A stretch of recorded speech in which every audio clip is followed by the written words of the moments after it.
C'est, comme vous le savez, sur l'écran la 19e journée et on en fait 2 par an, donc il y a une certaine logique à ce que ça soit la 19e, puisque ça fait maintenant 2 fois 5 ans que la filière existe. Elle commence à avoir une certaine maturité, et moi aussi, et par conséquent, la suite va s'enchaîner de façon logique, comme j'espère vous allez le voir et le comprendre. Donc, vous avez un sommaire pour lequel je vais aller assez vite, puisqu'on va parler de la labellisation de la filière et le PNMR 4. PNMR 4 qui n'est pas encore validé, comme vous savez, mais qui devrait l'être prochainement. On aura des informations là-dessus au cours de la journée.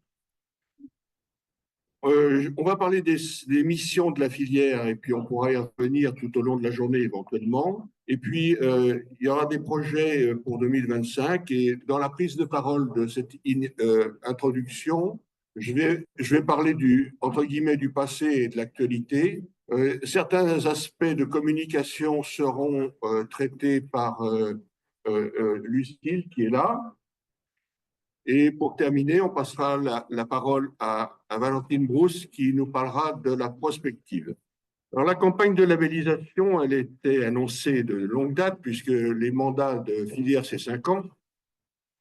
Et il a fallu commencer à y réfléchir depuis pas mal d'années. Et sur le plan officiel, la campagne a été lancée en février 24 avec une réunion interministérielle, etc. Je ne vais pas rentrer dans les détails, ça n'a pas beaucoup d'importance. Simplement, le fait que les centres de référence ont été relabellisés et que, en particulier pour notre filière, le nombre de centres de référence labellisés et financés a augmenté de façon considérable. Le budget également, c'est valable pour d'autres filières, et le budget du PNMR 4 a lui-même subi une augmentation très importante qui va permettre normalement le financement de tous nos projets de centres de référence. Donc voilà. Ensuite, sur le plan du calendrier, il y a eu un appel d'offres pour la relabellisation de la filière et il y a une audition des candidats qui a lieu en ce moment et jusqu'à la fin du mois de février, sauf erreur de ma part, et qui devrait déboucher donc sur la validation initiale de la candidature, des candidatures, et ensuite une validation qui devrait intervenir, alors ça je vais faire la diapositive suivante, en mars-avril de cette année. Et puis par anticipation, puisqu'il n'y a qu'une seule candidate, qui est que Valentine, que vous connaissez, qui est à Robert Debré, eh bien physiquement, l'équipe de la filière va migrer d'Henri Mondor à Robert Debré. Vous savez que sur le plan du fonctionnement, les filières dépendent d'un établissement hospitalier singulier qui est chargé de maîtriser la partie administrative de la filière et en particulier la partie budgétaire, tout en se servant d'ailleurs au passage, comme vous savez, puisque en moyenne, les établissements nous prennent pour le fonctionnement, comme ils disent, environ 18% de la somme allouée. On va passer maintenant aux missions. Alors, les missions, c'est l'amélioration de la prise en charge grâce à vous, à votre travail, parce que c'est un très beau travail. Je remercie plusieurs personnes en particulier, dont par exemple Marianne, qui est je ne sais plus où, parce qu'elle était là, puis elle est partie. Elle est là ce jour. Pour l'actualisation formidable du PNDS de la prise en charge des drépanocytaires enfants et adolescents. En cours, vous avez l'actualisation du syndrome drépanocytaire majeur de l'adulte coordonné par Anoucha Habibi, qui je ne sais pas si elle est là, et le déficit en pyruvate kinase qui a été initié, en tout cas lancé en chantier par Corinne Guiton. Elle est où? Elle est là. Mais tout le monde sait où tu es. Ça ne nous échappe pas. Le maillage territorial, donc c'est important, le soutien au programme de TP. Les programmes de TP sont à la fois dirigés vers les enfants et les adultes. C'est des structures un peu, de fonctionnement un peu différents, mais qui sont très importants. Il y a également des journées, journées interfilières avec Marie et Mémo. Donc, j'en profite pour vous dire que la filière MCGRE a pour vocation indiscutable de travailler la main dans la main avec Marie et Mémo, pour une raison d'ailleurs très simple, c'est que très souvent, les experts de la filière MCGRE sont également les experts des filières en question.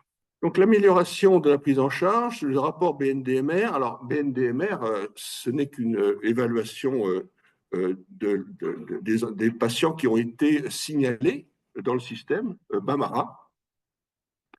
Et vous voyez que des syndromes drépanocytaires authentifiés, soignés, etc., ben, c'est 18 000.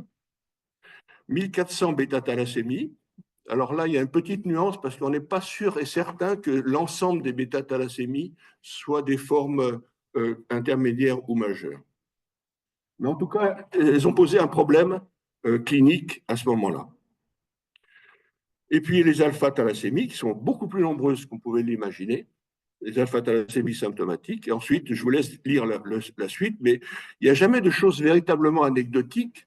Je vous rappelle que 62 patients, c'est parfois l'effectif total d'une pathologie en France, pour une pathologie grave, rare en France.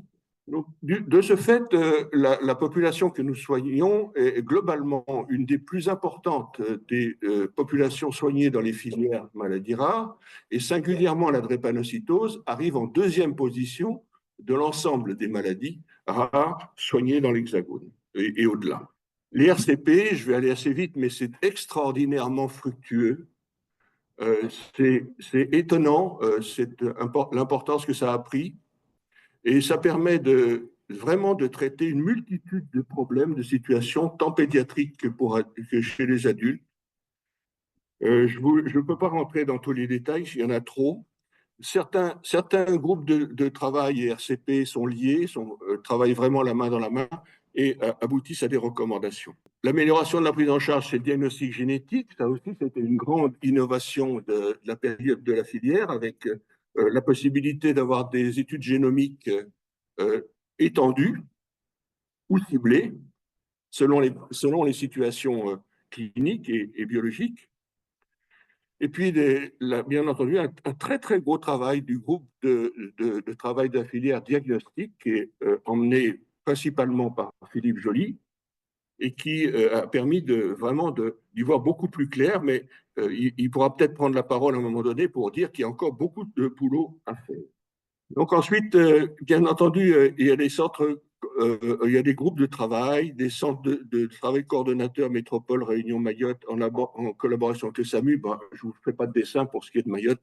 Évidemment, il fallait que la filière se manifeste de façon vigoureuse, compte tenu du fait que malgré tout, à Mayotte, bon an, mal an, il y a plus de 500 patients drépanocytaires. Et en Réunion, il y en a pas mal aussi, mais ce n'est pas le problème. En matière de transfusion, bah, vous connaissez tous la problématique des transfusions, je vais passer là-dessus. Et le point le plus sensible dernièrement, c'était le développement du groupe de travail sur le dépistage néonatal. Et là, je suis contente que Katie soit là en particulier parce qu'elle nous a apporté beaucoup de son expérience guadeloupéenne, mais également Marie-Hélène Audièvre et puis Isabelle Turet et puis Corinne Pondaré qui ont vraiment se sont beaucoup investis dans les aspects périphériques, je dirais, du dépistage néonatal, mais qui sont des éléments clés, absolument clés pour la suite des événements. Toujours l'amélioration. Alors, le secteur médico-social et l'éducation nationale. Donc, ça, c'est des documents d'information autour de la transition, autour de l'éducation thérapeutique.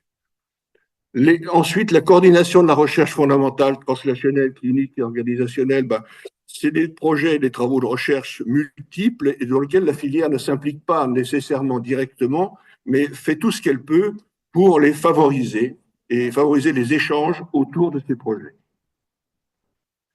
Elle doit le faire et doit fournir des outils également de communication autour de ces projets. l'accompagnement donc des appels à projets maladies rares. Et puis, comme vous savez, la filière a ouvert elle-même, sur ses fonds propres, si je puis dire, des appels à projets qui ont été soit diligentés par le ministère, par exemple au niveau de l'éducation thérapeutique, mais également un appel d'offres plus généraliste qui permet aux petites équipes qui n'ont pas accès à des soutiens financiers de mener des projets qui sont parfois remarquables. Je pense par exemple au travail en pédiatrie a été fait sur les sérologies du pneumocoque, qui sont vraiment très très importants pour notre communauté de patients et nous. Bon, développement de l'enseignement, il y a des choses très intéressantes qui se développent. Il y a des projets de MOOC qu'on regarde avec grand intérêt, même si parfois ils ne sont pas encore filiarisés, si je puis dire, MCGRE, mais ce n'est pas important. C'est pas important. Ce qui compte, c'est que ça se développe et que les gens prennent ça en main. GRLearn, je pense, GRLearn, vous connaissez, c'est un projet très intéressant d'éducation de la médecine de ville aux pathologies du globule rouge. Toujours les supports d'information. Alors là, bon, vous les avez à disposition, je crois, n'est-ce pas? D'accord. Donc, je passe là-dessus. La communication. Alors, la communication a fait un progrès significatif. Peut-être, je ne sais pas si vous vous en rendez compte, mais là, c'est un métier, la communication. C'est un vrai métier. On n'a pas beaucoup de temps pour ça et on ne sait pas faire. Et par conséquent, c'est mal fait. Et depuis quelque temps, avec de l'aide de conseils avisés, eh bien, ça a pris une tournure tout à fait différente dont tu vas pouvoir nous parler un petit peu plus tard. Voilà, donc le site internet, peut-être que c'est le moment d'en parler quand même. Oui, bonjour, pour vous dire qu'effectivement, il y a eu des axes de développement autour de la communication qui ont été importants depuis 2 ans et demi maintenant. Donc, il y a effectivement toutes les publications sur lesquelles on a mis pas mal de nos efforts, accompagnés par les groupes de travail, hein, souvent, parce que ça ne vient pas que de l'équipe projet de la filière, c'est vraiment un travail collectif. Et puis, pour vous parler du site internet qui a évolué aussi, qu'on continue à faire évoluer, il ne faut pas hésiter à nous dire ce qui ne fonctionne pas. Il y a une boîte à idées, pareil, dans la cave. Donc, si vous avez des remarques à nous faire, alors gentil, c'est bien, mais si vous voulez qu'on améliore les choses, il ne faut pas hésiter à nous le dire, hein, c'est anonyme, voilà, il n'y a pas de souci.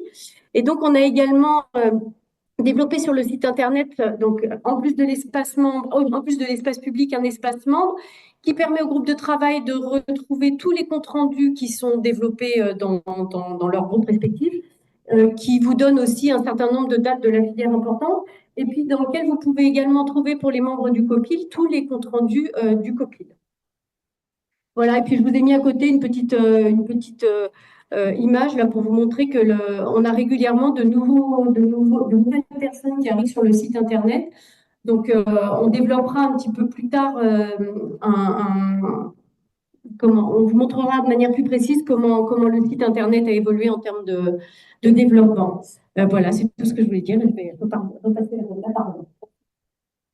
Alors, il y a un chapitre qui est très important finalement, mais pour lequel qui nous semble, et ce n'est pas un mauvais jeu de mots, un peu étranger à la base, et qui est la participation au réseau européen de référence. Et c'est essentiel. Alors, on a eu la chance pendant quelques années d'avoir d'excellentes relations avec l'EHA grâce à Marianne, qui avait été désignée comme représentante globule rouge dans cet univers académique pour l'Europe. Et voilà, ça ne se résume pas à ça naturellement, puisque l'ERN a pour mission de structurer la prise en charge, l'information, les recommandations, etc., pour toute l'Europe. Et il est évident que la France, l'ex-compagnon de notre ex-compagnon d'Europe, la Grande-Bretagne, mais qui pour nous tous reste tout à fait européen dans l'esprit, ont des situations très avancées en termes de prise en charge de la drépanocytose et autres maladies du globule rouge par rapport à une multitude d'autres pays européens, des 27 pays européens, qui n'ont pas du tout ce niveau de prise en charge. Mais les choses progressent très rapidement et j'en veux pour preuve que et en Italie et en Espagne, par exemple, ils ont été capables de créer des registres, ce que nous n'avons pas été capables de faire et nous ne sommes toujours pas capables de faire en France. Donc ça, c'est très important, cet aspect-là, parce que ça permet de globalement faire progresser la prise en charge des drépanocytaires en Europe et d'arriver à des standards qui vont nous permettre d'échapper partiellement aux contraintes nationales et en particulier éventuellement politiques, comme vous savez. Voilà, donc je me reste à véritablement vous exprimer ma profonde gratitude et ma reconnaissance pour tout ce que vous êtes engagé à faire dans ce travail collectif. On est encore au début de cette aventure. Vous pouvez croire qu'il y a encore beaucoup à faire et chacun est, bon, je dirais sollicité, mais je dirais presque sommé de bien vouloir s'impliquer dans ces progrès. On attend vraiment beaucoup de chacun d'entre vous. Voilà, je vais passer la parole à la poursuite. Bonjour à tous, je suis la poursuite. Non, je suis très heureuse et honorée de prendre la parole aujourd'hui. Et je remercie Frédéric de me passer et le micro et le relais. Donc, je suis dans une position un petit peu intermédiaire puisque la relabellisation de la filière n'est pas encore officielle, mais néanmoins, ça fait plusieurs mois maintenant qu'on travaille main dans la main avec l'équipe filière et Frédéric pour assurer cette relève. Alors, je voudrais juste aborder quelques points pour la suite, mais tout sera à construire et à construire ensemble. Pour démarrer, je voudrais juste vraiment dire que la filière, c'est nous tous et que c'est une co-construction permanente et c'est comme ça vraiment que je pense qu'il faut avancer. Alors, il va y avoir quelques petits changements qu'on a réfléchi et qui étaient dans le dossier de relabellisation. Alors d'abord, ça va être une co-animation et donc avec le docteur Pierre Cougoul ici présent parce qu'il me semblait important, il nous semblait important de faire une balance adulte-pédiatre et surtout une balance Paris-province. Je crois que c'est un truc où les gens de province se sont un peu... dit-on encore province? Oui, on a le droit, c'est pas péjoratif. Parce que c'est quand même quelque chose qui est revenu à nos oreilles, que parfois on était très centré sur Paris. Et donc, voilà. Donc, on a vraiment envie de travailler en binôme, que toutes les voix soient représentées et que toutes les maladies soient représentées. Donc, de facto, il va y avoir un nouveau copil. Donc, ceci est un appel aux bonnes volontés, à tous ceux qui veulent participer. Donc, des représentants de tous les aspects de la filière. Il y aura la création d'un bureau parce que le copil, il est parfois difficile à réunir et on a pensé que faire un bureau un peu plus opérationnel avec une sorte de copil resserré serait plus efficace. C'est souvent ce qui se passe, en particulier quand il y a des décisions urgentes à prendre. Il y aura un comité scientifique qui sera mobilisable pour les appels à projets. Donc là encore, j'appelle les bonnes volontés à ceux qui veulent participer. Une assemblée générale, certainement, qu'on fera peut-être coïncider avec ces journées de filière. Et puis, on va créer une association qui permettra aussi, outre les finances institutionnelles, d'avoir un peu de mobilité, en particulier pour rendre service, pour pouvoir payer des déplacements ou des choses très concrètes pour les membres de la filière, ce qui autrement passe par des conventions interminables administratives. Donc, le point principal, c'est qu'il n'est évidemment pas question de changer ce qui fonctionne. Et il y a eu des groupes de travail extraordinairement efficaces, extraordinairement porteurs de projets et très créatifs. Et ceux-là sont évidemment largement invités à se poursuivre. Toute création de nouveaux groupes est tout à fait attendue aussi. Là, ce qu'on a mis à droite, c'est vraiment les points un peu principaux qui vont être un peu les priorités.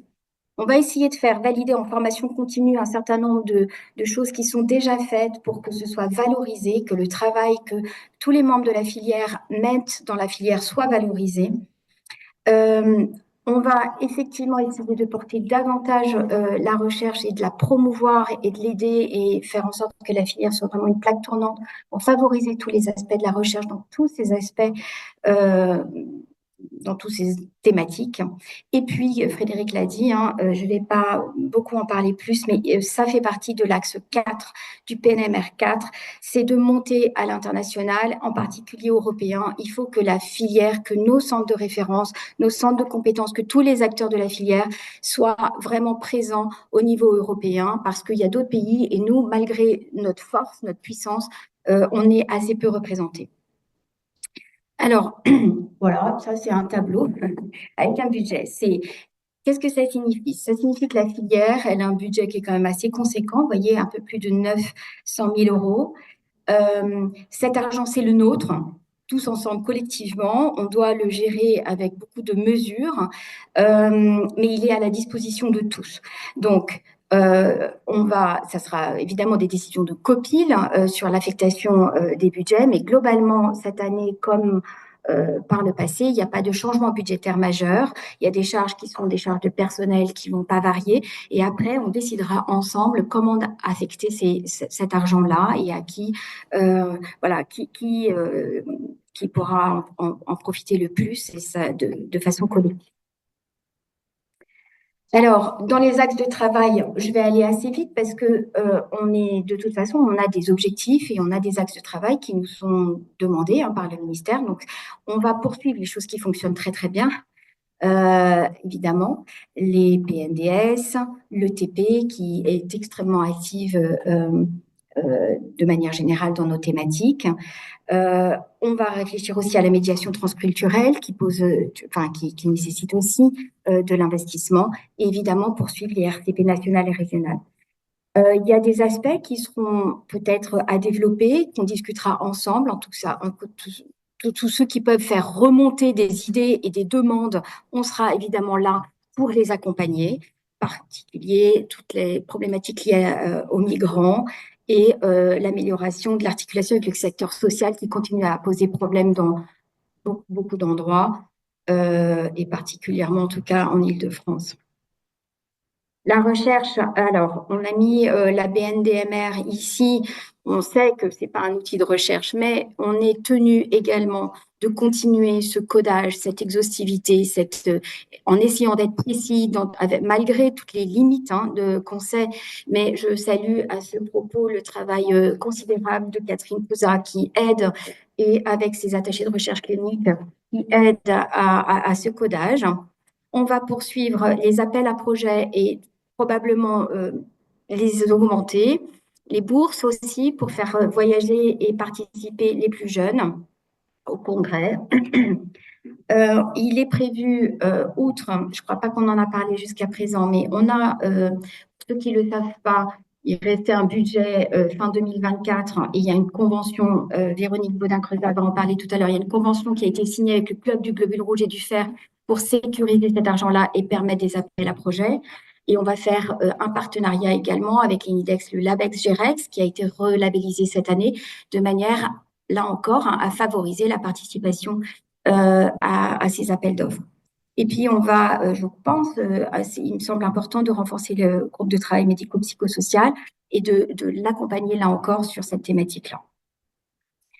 À l'international, j'en ai parlé, il va falloir qu'on participe à Eurobladnet de façon plus active. Et là encore, tous ceux qui souhaitent y participer, qui soient représentés dans les instances d'Eurobladnet, sont les bienvenus. RADIP, c'est un registre des anémies rares au niveau européen. Il va falloir qu'on y participe et on va être mandaté de toute façon pour le faire.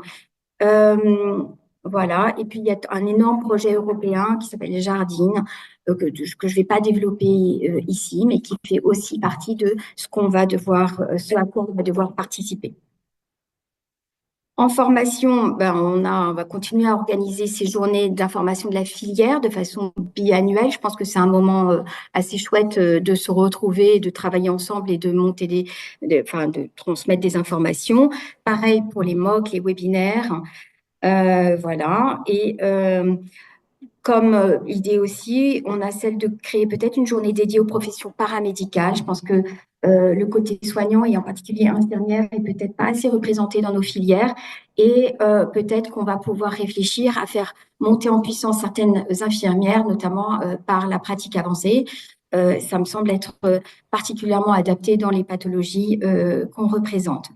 Un mot d'ailleurs, parce que je ne crois pas l'avoir dit, mais il va être très très important de représenter peut-être davantage d'autres pathologies en dehors des syndromes drépanocytaires majeurs, parce que finalement, on est tous, pour beaucoup d'entre nous en tout cas, absorbés par ces patients et par cette pathologie dominante numériquement dans notre filière, mais il va falloir certainement que certains, et si certains le souhaitent, là encore, se saisir de ces thématiques et on les accompagnera. On a voulu d'ores et déjà sur le budget prévisionnel vous annoncer des appels à projets à venir parce que jusqu'à présent, c'était pas toujours facile d'annoncer des dates et de sorte que les dates de clôture étaient quand même finalement assez proches. Donc là, vous avez ici présenté, mais surtout aussi sur un outil qui est un petit calendrier que vous pourrez récupérer tout à l'heure. Vous avez ces différents appels à projets avec leurs fenêtres d'ouverture et de clôture. Donc toutes les idées sont, voilà, vous pouvez commencer d'ores et déjà à vous préparer à ce qu'il y ait ces appels d'offres. En plus et il y en aura d'autres encore. Il y aura aussi des bourses il y en a une bientôt pour le congrès de l'EHA à Milan en juin pour les jeunes pour pouvoir se déplacer en congrès. Donc, ça va bientôt être annoncé. Et puis, il y en aura d'autres pour l'ASH à la fin de l'année. Bon, on a eu des lauréats pour l'appel à projet généraliste. Ces lauréats ont été déjà individuellement informés et tout ça a été annoncé. Mais voilà, c'était juste pour redire quelque chose. Et je vais passer la parole à Lucille pour la communication. Merci. Donc, on va repasser sur la communication pour vous expliquer un peu ce qu'il en est. Donc, comme c'est indiqué, on a investi les réseaux sociaux. Donc, voilà, les principaux. Et puis, c'est vrai qu'on fait un petit focus sur Instagram parce que c'est un outil de communication qui a quand même, qui fonctionne bien. On arrive à toucher pas mal de personnes et la communauté s'élargit. Donc, on essaie d'être régulier dans nos publications, on fait ce qu'on peut. Et ce qui est important à signaler, c'est que finalement, on a une communauté qui est très fidèle, mais qu'il faut encore qu'on travaille pour parvenir à toucher de plus en plus de personnes qui ne sont pas directement concernées par nos pathologies, mais qui peuvent être intéressées d'une manière ou d'une autre. Donc, c'est vraiment la présence des non-abonnés qu'il faut développer. Alors, en ce qui concerne le site Internet, comme je vous le disais précédemment, on a essayé de le développer, de le faire évoluer pour qu'il soit le plus ergonomique possible. Et donc, on avait eu régulièrement des remarques concernant la difficulté qu'on avait à retrouver les documents qui étaient réalisés par la filière. Donc, maintenant, vous avez vraiment un onglet spécifique, ressources et documents, détaillés en deux branches. Donc, une sur laquelle vous allez trouver les supports d'information destinés aux professionnels de santé et l'autre, celle qui est destinée aux patients.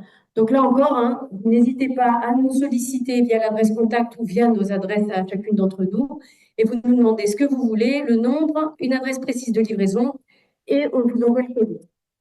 On va essayer, je pense, à l'avenir, de déterminer une fenêtre d'ouverture des commandes pour que pour nous, ce soit plus gérable, mais ce n'est pas encore fait. En ce qui concerne nos publications, je vous ai un petit peu détaillé ça, même si la plupart d'entre vous les connaissent probablement. Donc, on a 3 publications en version strictement numérique, donc qui vous sont envoyées par mailing list ou où vous pouvez retrouver sur le site. Et puis, on a le New Globy, donc ça qui est disponible en version numérique sur le site, et puis qu'on vous envoie également, qui est un magazine réalisé 2 fois par an et gratuit. Voilà. Et puis sinon, on va terminer sur les dates à retenir pour cette année 2025. Alors ça, ce sont les dates fixées a priori. Il ne devrait pas y avoir de changement, donc restez attentifs. Voilà. Bonjour à tous. Excusez-moi d'abord pour ma voix qui était victime des virus de l'hiver. Je suis Marie Laloy, interne en hématologie à Angers. Et avec Hugo Bocadi-Foucault et Christophe Ferreira, nous sommes les 3 internes qui avons eu la chance de bénéficier de la bourse de la filière MCGRE, nous permettant de nous rendre au congrès de l'ASH.